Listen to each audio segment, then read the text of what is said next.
As teachers, we are constantly analyzing and making strategic instructional decisions based on assessment data and current research.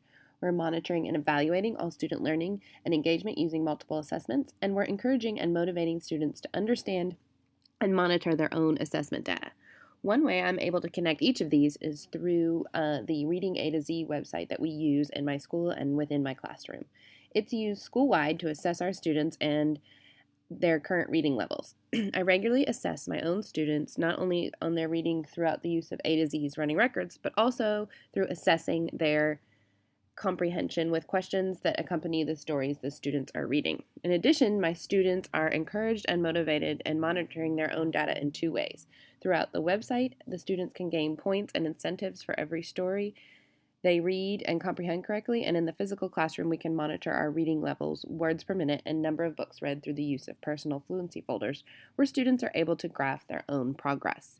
So on this website, you can see here that I, as the teacher, can see what my students' current reading levels are, and I can see if they are on a kindergarten reading level, which 6 of my students are, and 8 of my students are on level for first grade, and 2 of my students are above level on second grade. I can also go over here and click the class roster, and it will break out what my students are doing by student.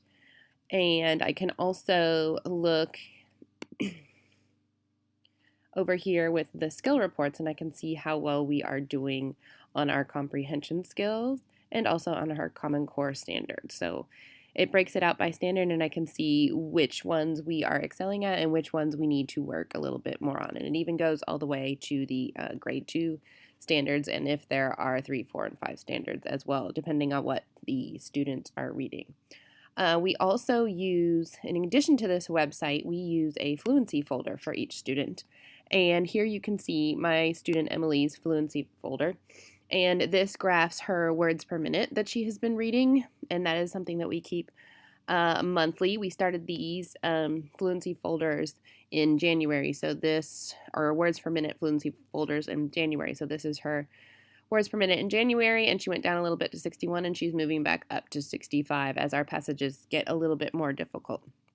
They also assess their reading levels, and as you can see, we've been doing that one a little bit longer. And having the students graph it, I think, really helps to motivate them and see their own data and gives them goals to work on.